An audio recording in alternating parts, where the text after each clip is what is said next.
أعوذ بالله من الشيطان الرجيم بسم الله الرحمن الرحيم الحمد لله رب العالمين والصلاة والسلام على نبينا محمد وعلى آله وأصحابه أجمعين أما بعد السلام عليكم ورحمة الله وبركاته.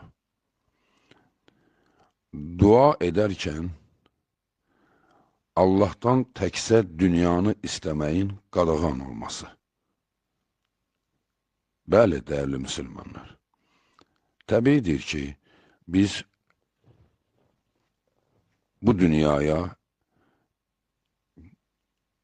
gəlişimizdə müəyyən məqsədlər vardır. Allah Subhanahu taala bizi əsasən dünyalı yaratmamışdır. Bizi dünya üçün yaratmamışdır.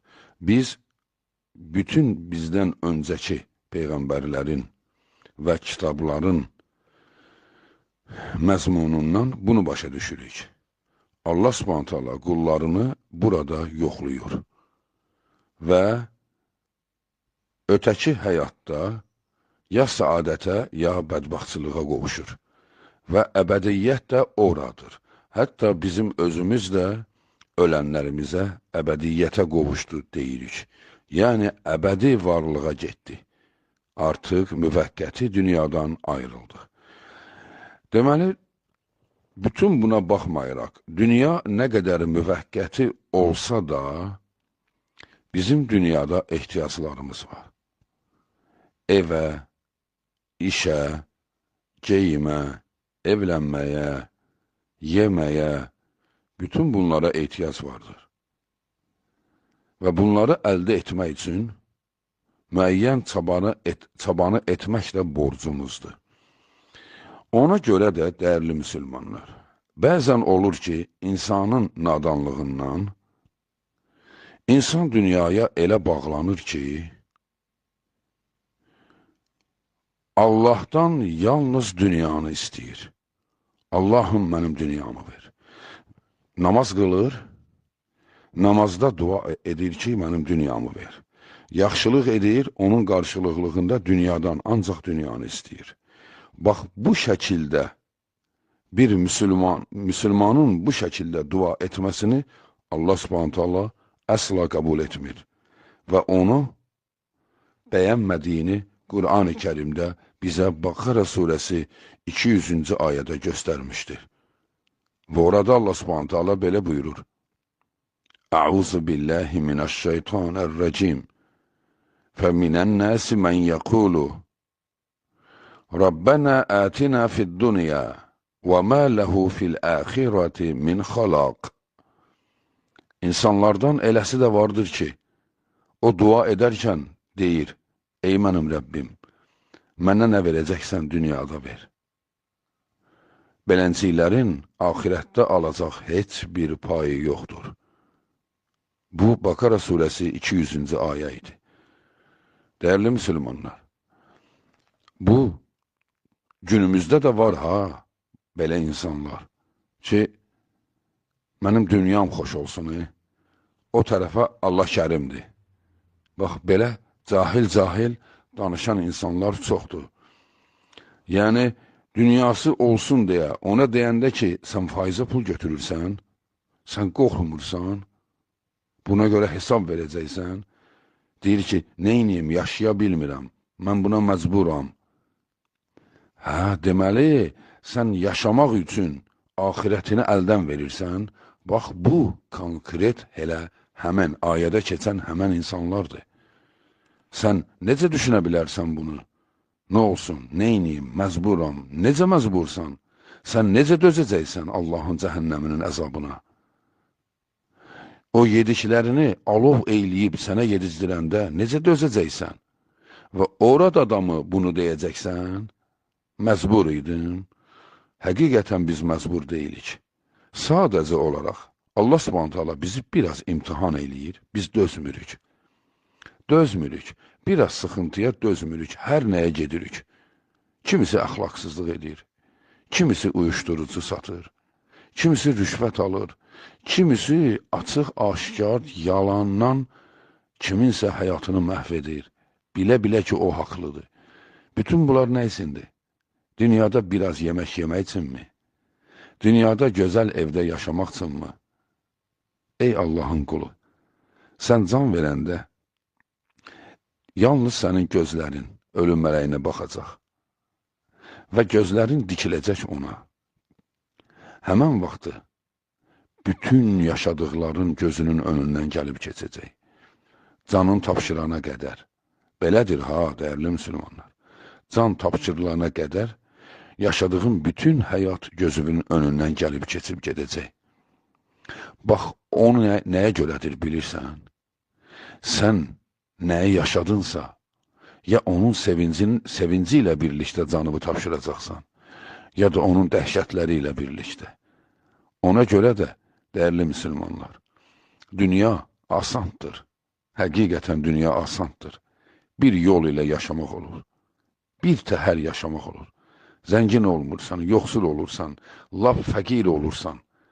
Amma Allahın dostu ol. Dua edəndə heç vaxt tək dünyanı istəmə. Dünyanı istəyə bilərsən. Hələ həmən ayənin ardında 201-ci ayədə Allah Subhanahu taala möminlərin duasını da bizə öyrədir. Və deyir: وَمِنْهُمْ مَنْ يَقُولُ رَبَّنَا آتِنَا فِي الدُّنْيَا حَسَنَةً وَفِي الْآخِرَةِ حَسَنَةً وَقِنَا عَذَابَ النَّارِ. Bakara 201. Onlardan beləsi də vardır ki, dua edərkən o belə deyər: Ey bizim Rabbimiz, bizə dünyanın da gözəlliklərini ver, ahirətin də gözəlliklərini ver. Bizi cəhənnəm odundan qoru. Bax, bu Allahın sevdiyi bir qulun duasıdır. Ənəs radiyallahu anhu rəvayət edir ki, hədisi İmam Buxari və Muslim səhih sənədi ilə rəvayət etmişdirlər. O buyurur ki, Allahın Rəsulunun ən çox etdiyi dualardan idi. O belə dua edərdi: Allahumma Rabbena atina fid-dunya hasenə və fil-əxirəti hasenə və qina azəbən-nar. Yəni, elə oxuduğumuz ayədir. Ey mənim Rəbbim, ey bizim Rəbbimiz, bizə dünyanın da, ahirətin də gözəlliklərini ver. Bizi cəhənnəm odundan qoru. Ayşə radiyallahu anha deyir ki, Allahın Resulü sallallahu aleyhi və səlləm çox sevərdi dua edərkən dünya ilə ahirəti birləşdirməyi. Yəni, dünyadan da payını istəyər, ahirətdən də payını istəyərdi. Bəzən belə də olur. Kimisi deyir ki, mənə dünya lazım deyil, mənə təkcə ahirət lazımdır. O da doğru deyil, ha, dəyərli müsəlman, o da doğru deyil. Səhabələr deyir ki, biz duz üçün duz Allaha yalvarardıq. Allahım, bizim üçün duz yetir. Yəni, ən ucuz şeyi belə Allaha yalvarardıq. Allahdan dünyanın istəmək sənin haqqındır. Yetər ki, tək dünyanı istəmə.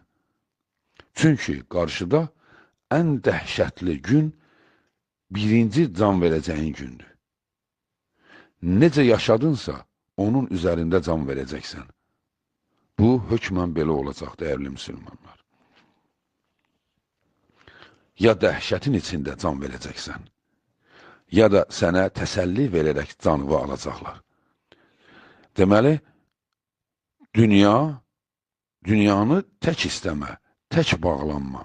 Amma dünya və ahirətə bağlanmaq sənin haqqındır. Dünyadan da nəsibin var. Allahdan istə, sənin üçün rahat həyat versin sənə. Geniş ev versin. Allahın Resulü sallallahu aleyhi və səlləm buyurmuşdur, geniş ev, gözəl insanla evlilik və rahat minik müminin haqqıdır. Yəni, sənin miniyin olması üçün Allaha dua etmən keçərlidir. Çünki sən o miniklə ailəni ora-bura apara biləcəksən, öz ehtiyaclarını ödəyəcəksən, bir neçə müsəlmana yardım edəcəksən, uzaq yolunu qısa edəcəksən. Sən bununla cənnətdə yer qazanırsan özün üçün. İstə. Dünyadan bir şeyi istəyə bilərsən, amma axirəti unutmama şərti ilə. Hökmən, dəyərli müsəlmanlar, hökmən haçan Allahdan, dünyadan bir şey istədinsə, həmən ardıca Allahdan axirətini də istə. Çünki ölüm ayağında can vermək, sonra qəbir həyatı və sonra hesab həyatı. Bunlar bir-birinin ardıca gələn dəhşətlərdir. Buranı onu unutmaq lazım deyil. Bax, onu unudanı Allah Subhanahu taala sevmir. Çünki çox cahildir, çox. Sən necə unuttun? Sən ən mühüm olanı niyə unudursan ki? Bax, ona görə, amma hər ikisini istəyəndə Allah Subhanahu taala o qulunu sevir və onun bu duasını hətta Qur'an-ı Kərimdə ayə olaraq qeyd etmişdi. Bəli, dəyərli müsəlmanlar, nəyi istəyiriksə Allahdan istəyək. Amma şərti vardır. Şərti vardır. Yəni, bəzən olur, sosial şəbəkələrdə də tez-tez görünür. Hansı duanı, nə bilim, 37 dəfə oxuyursan, misal üçün də elə rəqəmlər deyir, güya dəqiqdirlər də. Onu oxusan, işin düzələcək. Nə bilim, hansı ayəni oxusan, getsən, iş tapacaqsan. Yəni, elə şeylər yoxdur. Yalan şeylərdir bunlar. İnanın, arxayın olun ki, bu yalan şeylərdir. Əgər belə ayə olsaydısa ki, onu oxuyanda pul tapırsan, çətin işlərin düzəlir. O zaman bunu səndən qat-qat gözəl bilən sahabələr onu oxuyardılar, acından ölməzdilər. Acından ölürdülər. Qorxunc simanı almışdı bəziləri. Yəni, bəziləri elə bir vəziyyətdə idi ki, deyirdi, onun bir dərisi var, bir qaburğası, heç nə yoxdur bədənində, ətdən. Halbuki onlar bütün Quranı əzbər bilirdilər. Deməli, belə şey yoxdur. Amma dediyimiz vardır. Dua edirsən Allaha, Allahdan istəyirsən, hökmən, bəli, əlbəttə ki, Allahdan istəməlisən. Amma ardı var. Allahın Resulü sallallahu aleyhi və səlləm buyurur ki, Allaha dua etdikdən sonra məqsədinə çatmaq üçün əzmkarlıq göstər. Əzmkarlıq göstər. Deməli, 1. İşi öyrənirsən, 2. Məsləhət alırsan, 3. Əzmkarlıq göstərirsən. Sonra Allaha təvəkkül edirsən.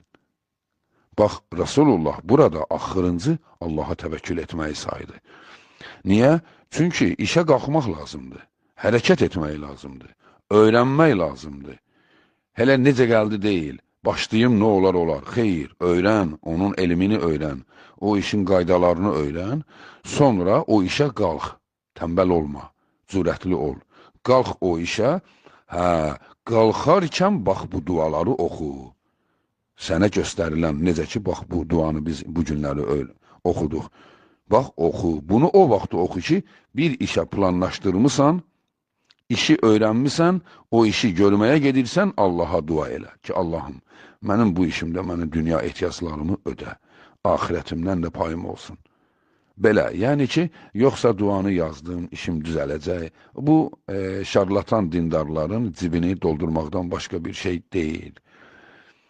Allah Subhanahu taala bizi müvəffəq eyləsin, ən doğru, ən gözəl dualara və dua edərkən də ən vacib olan axirəti əsla və əsla unutmayaq.